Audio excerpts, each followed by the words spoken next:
మీ ఆశీర్వాదానికి వందనాలు సార్. మిత్రులారా, మన తెలుగు చలచిత్ర పరిశ్రమలో కస్తూరి శివరావు గారు ఎలా చూశాం, రేలింగ్ గారు ఎలా చూశాం, రమణారెడ్డి గారు ఎలా చూశాం, అల్లు రామలింగ గారు ఎలా చూశాం, పద్మనాభం రాజబాబు గారు ఎలా చూశాం, బ్రహ్మానందం గారు ఎలా చూస్తున్నాం. ఆయన మహానటుడు, మహాజ్ఞాని, అన్నింటిని మించి మాస్టర్.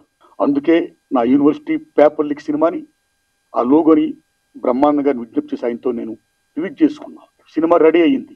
నేను వెళ్ళా, అయ్యా తమరి సినిమా చూడాలి, తమరికి ఏమాత్రం నచ్చినా సరే దయచి మీరు చెప్పాలి నాకు మంచి మాటలు, నా సినిమాకి అది ఎంతో హెల్ప్ అవుద్ది, ప్రమోట్ అవుద్ది అని నేను విజ్ఞప్తి చేసిన వెంటనే నా విజ్ఞప్తిని మన్నించి వారు రావడం, ఇంత బిజీలో కూడా రావడమే కాదు, సినిమా చూసి ఇంత బ్రహ్మాండంగా మెచ్చుకొని నన్ను ఆశీర్వదించడం, ఇంకా ఇలాంటి సినిమాలు తీయడానికి ప్రేక్షదేవులు నాకు శక్తిని ప్రసాదించాలని వారు మరి చెప్పడం, ఇవన్నీ నా గురించి ఆయన చెప్తుంటే నాకు నిజంగా ఆనంద బాష్పాలతో ఆయన యొక్క ఆశీర్వాదానికి, నా పట్ల ఆయనకున్న అభిమానానికి, నా ఎడల ఆయన చూపిస్తున్న ఆదరణకి నేను పత్రికల ముందు, మీడియా ముందు, ప్రేక్షదేవులరా వారికి నేను శిరస్సు ఉంచి దండం పెడుతున్నా.